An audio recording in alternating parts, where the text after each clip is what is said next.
Hello everybody, we are back with what I'm sure you've been waiting for. This is our Grim Dawn Newcomer's Guide to Key Dungeons, or roguelike dungeons, whatever you want to call them, however you've decided to interpret that.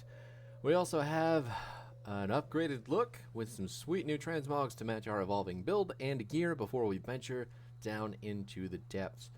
Trying to give you guys something to look at rather than the same old model. Now, there was a little bit of a change in our build so far, so you'll notice some new abilities, mainly the Hellfire Mine. We did end up getting burning weapons from our enchanted flint component, and then we have also got, I forgot what it's called, but it's basically another activatable aura that will give us more fire damage and stuff on our S key. So all that being said, still basically the same old thing. We're going to be dropping a lot of fire on the ground. We're still going to be dashing in, doing a lot of pounding, but we are right now making our way down the Broken Hills. You'll notice the path that we started on. This is the path that'll take you to the dungeon the fastest. This is going directly from the Rift Gate in the Broken Hills. You just venture down the path, and this is the little hidden bushed area that I was mentioning in the last video. It is to the north side as you are walking through the path, but if you're not paying attention for it, you might miss it. So there is an area over there covered in bushes. You just walk up that, and you'll swing around down here, which will bring you to the Steps of Torment. And then we will talk to Calderos, who will give us 4,500 XP. Wicked big numbers there. We've killed all the bad guys. We'll let him know and venture down into the Steps of Torment. Now you can see Treacherous Domain up there. Our enemies do have some buffs to make it even more dangerous for us to go down here.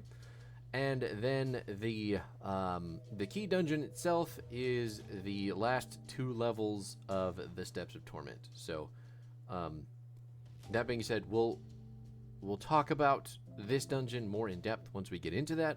But before we do that, I want to talk about the other ones. Also, really quickly, the Inventor can produce skeleton keys with the Dismantle ability, which is the one that I forgot to mention in the last episode, which is going to take gear and is going to blow it up with dynamite and produce random components and materials.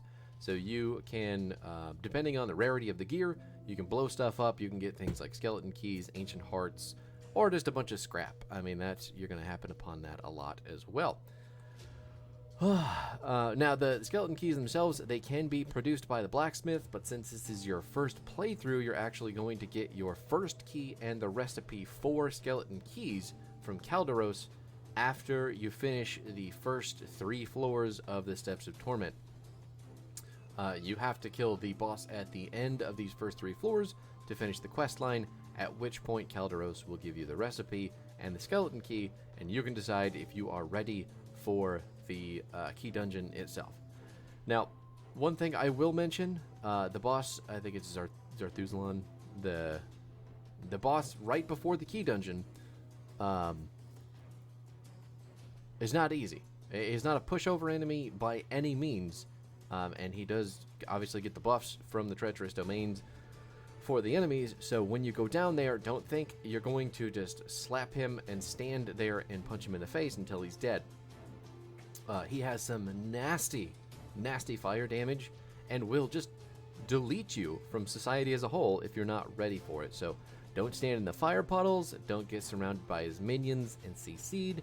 Don't stand there auto-attacking him unless you have all of the resistances and healths to do so.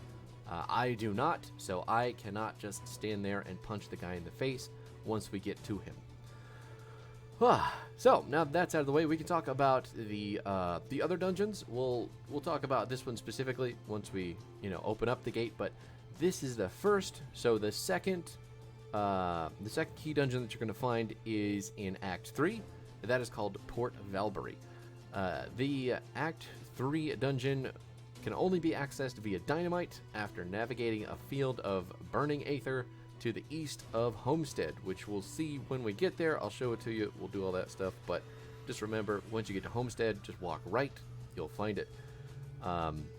So Port Valkyrie itself, though, is loaded with ethereal enemies. It's just ethereals, and not only that, but a solid chunk of the area has aether fire on the ground. So basically, the floor is lava, just hot, burning green lava. Really great for farming reputation, though, and as a matter of fact, all of the key dungeons are going to be very great for farming reputation against enemies. So if you end up, again, endgame finding yourself needing to farm nemesis bosses, these are great ways to do that, for the reputation, anyway. The third key dungeon is in Act 4. That's called the Bastion of Chaos. It is located in the Necropolis interior at the northern side of the map, and you're going to need to fix a bridge site before you can go actually over to the gate. Now, this one is far and away my least favorite of the key dungeons. And that being said, it's a Chthonian dungeon set in the void. So while the environment is still fairly varied, the very dark lighting and the whole emo red-black color palette of the place really starts to hurt my eyeballs after a while. So luckily there's no aether fire on the ground, so you just have to deal with a lot of vitality and chaos damage, and the fact that a lot of the chests kind of just blend into the ground, which is unfortunate. Now, Ancient Grove is the Act 5 key dungeon and is going to be filled with beast monsters, and you might start noticing the theme there. Also, this is where the devotion point is located. The other one that I was mentioning in the last video. I'm going to pick it up now because I don't feel like coming back here in the devotion video, but obviously there it is. There you have it.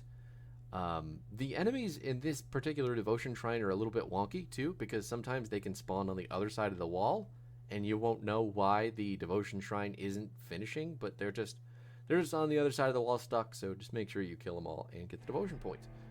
Right, but back to Ancient Grove. So Ancient Grove is full of beasts, and you'll notice the theme in that most of the key dungeons will have a specific subset of enemies inside of them. So that's why they're great for farming the reputation if you need to get that hated status or nemesis status with the enemy types.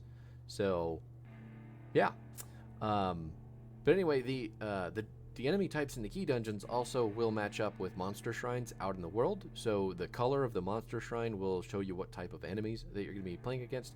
So just make sure to do literally all of the monster shrines that you come upon, because they will always be worth it. I think honestly the Ancient Grove, though, is probably my second favorite behind the Steps of Torment. Steps of Torment, it's very special for me. I like everything about it, but Ancient Grove is actually going to be located on the southeastern part of Ugnenbog, and that will get you a cool conversation with the avatar of Moak Drogan as well. Southeastern corner, so basically when you get to Ugnenbog, you just walk all the way down to the very, very bottom border of the map, and then walk right, and assuming that your compass is facing northerly, you'll get there. And then finally, there is the Tomb of the Heretic, Act 7 dungeon. You can access it. Typically you're going to get it through a quest. I think it's called Paying Debts. That sounds right. And that's just going to take you directly to the dungeon. Obviously, you don't have to do the quest to get there, but it gives you a compass to find exactly what you need. So there's not one particular enemy type in here, and if we're being honest, I haven't done a whole lot of this one, so my memory is kind of limited on it. But I suppose we'll cross that bridge when we get there in its own video. So we're trying to kill Grand Priest Zarthuzalon by just straight up tanking right now, avoiding as much fire and minions as we can. Luckily, we've got the damage. We've got the boss down. Did we get... nice. And we got his monster infrequent as well. The offhand has been picked up. It is a caster offhand, which gives us some cool stuff. Well, not in this build particularly, but it is a cool monster infrequent. A cool 7,500 XP. And we're going to get skeleton key recipe as well as... get ourselves a skeleton key. So let's pop open this box, and then we will venture down into the depths. Now, when you are opening a key dungeon door, you will instantly lose your skeleton key, and you have to walk in immediately.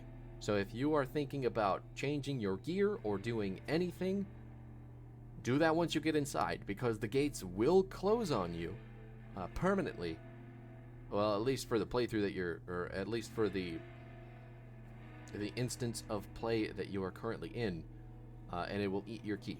So just walk in, do your gear. After that, don't dilly-dally. They don't stay open forever. They stay open, actually, I like, what, 20 seconds? 20, 30 maybe? I don't know.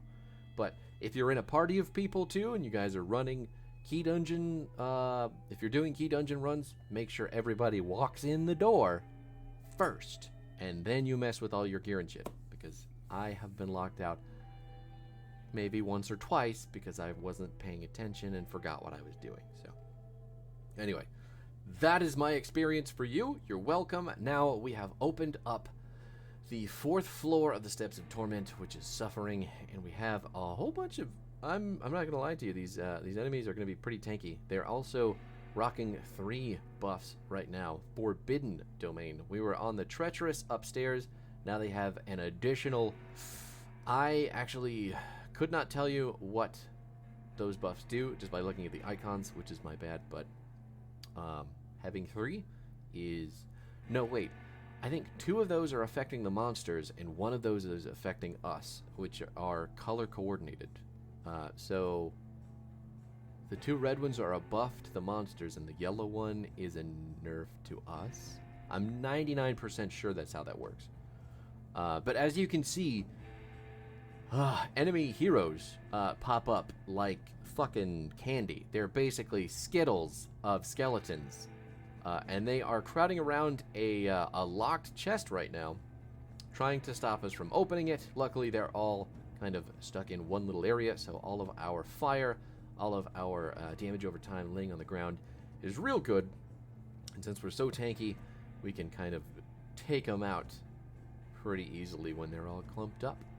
So, but I mentioned earlier that Steps of Torment is my favorite dungeon, not only because it's at first, but the whole catacomb, underground, undead, but not lame like zombie undead, is really, really cool. You could just see all the bones on the ground, like the texture for some of the ground that you walk on is just skulls, and that is really cool because that, to me, I mean, you see all of these.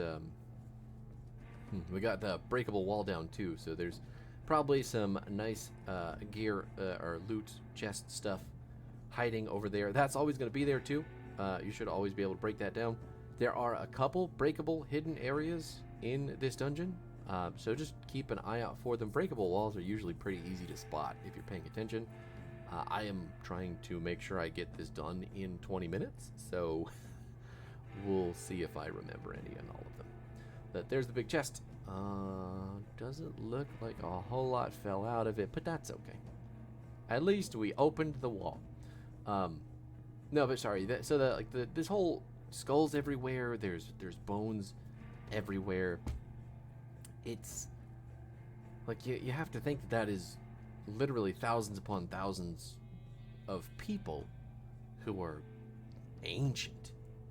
And they're not like the dead. They're not the Walking Dead like zombies are, you know? Like they're not decaying corpses. They're not recently dead. But these are like walking ancient horrible history. I don't know. It's just really cool. I really, really, really like this dungeon, this whole part of the game. Act 2.5, as I will now be calling it forever, is my favorite for sure. Not to say that the rest of the game isn't really exciting and fun too, but I think after playing them all as much as I have, this is the one act that I enjoy more than all the others. Now, there are a number of gates inside the key dungeons that will open, and then they will lock you in a specific room where you will have to kill. It's not going to be, well, I guess we can call it a boss. It's just an enemy hero. It's just going to be a big angry enemy. But you have to kill them in order to get out. So when you see those gates, that basically means you are, well, I don't know. Are we trapped in? don't think they don't put gates here unless there's an enemy for you to almost get murdered by. Yeah, we do have to zoom in to make sure that you guys get a look at all the fancy new armor that is all on fire. I did try to find a bunch of armor that is actually all on fire, since we're playing a demo. Well, we're mostly a fire damage demo, but yeah. Anyway, yeah, I guess there wasn't a big crazy enemy in there. Maybe we just came out of a room. That makes more sense. I don't know. We'll find out eventually, I suppose. Another gated door. There is the big boy, Igor the Eternal. Is that actually his name? Did I read that right? Ilgor the Eternal. Igor would have been funnier, but I understand Ilgor sounds cooler for sure.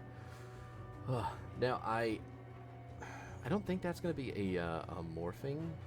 Actually, I might. Since it's in the key dungeon specifically, it probably has a secondary stage, at which point it will get bigger and be pretty annoying.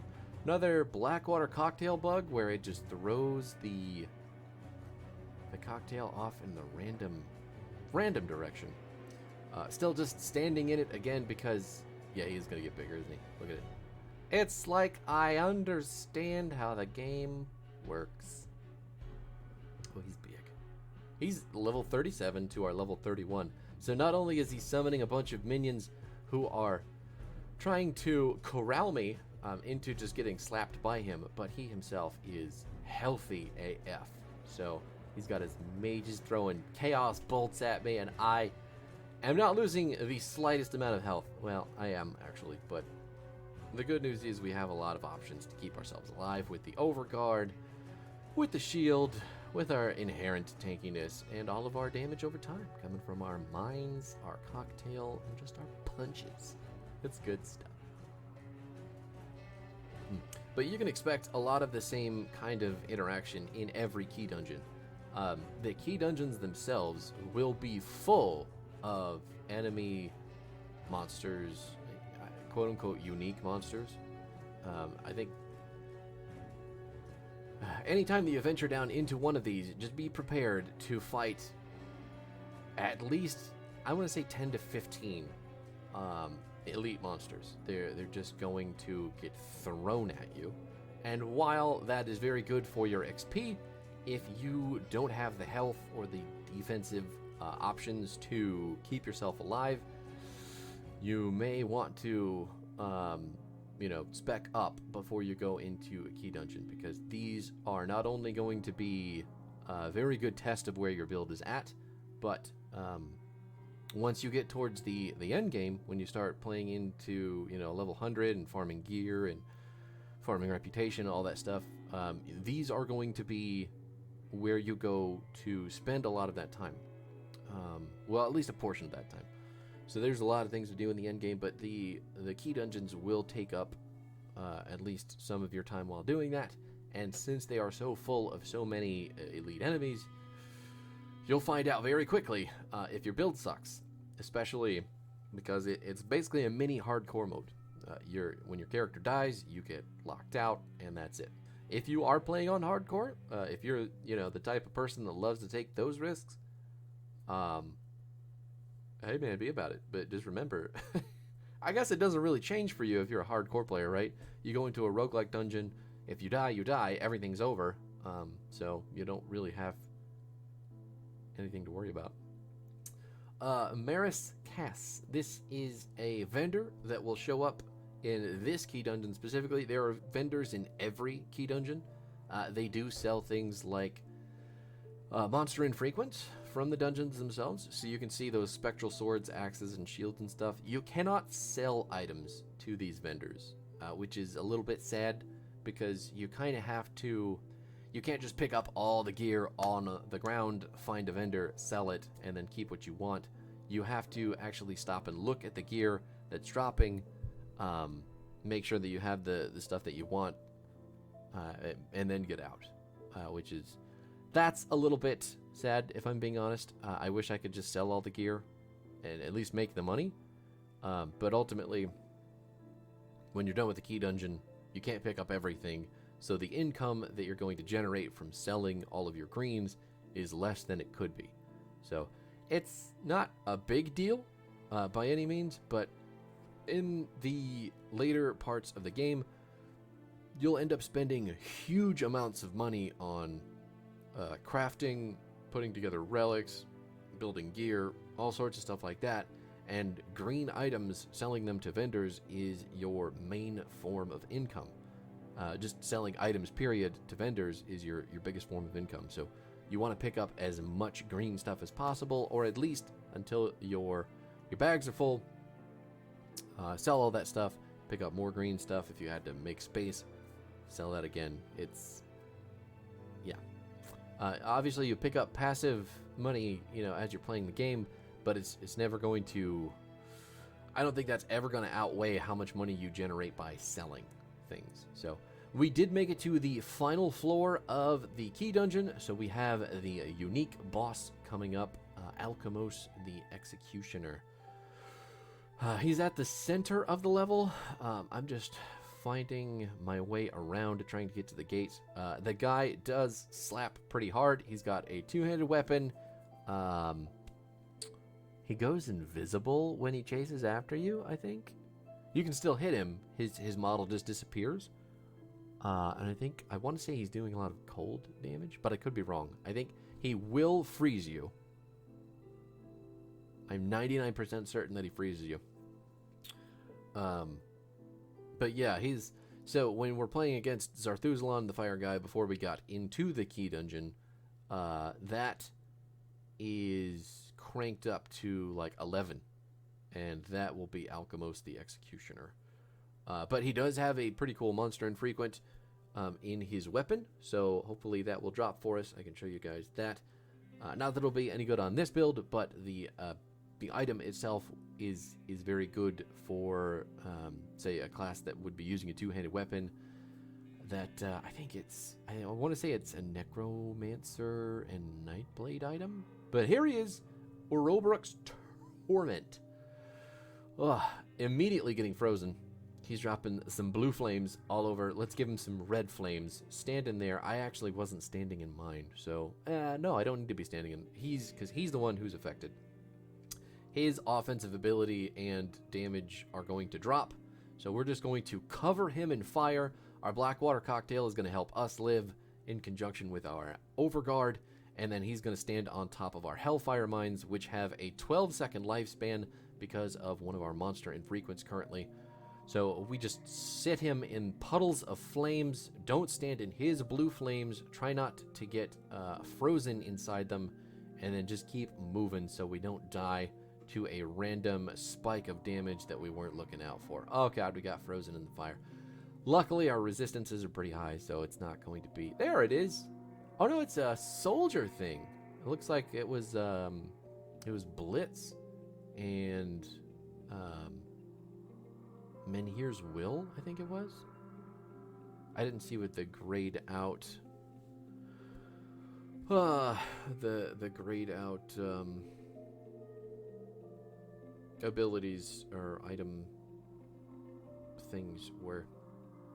But anyway, it is good for soldiers. So were I playing a two-handed soldier right now, I would probably be pretty happy about picking up the Chilled Alchemos's Scythe, because it's adjusting Blitz, and I think it was giving 4 points to Blitz too, right?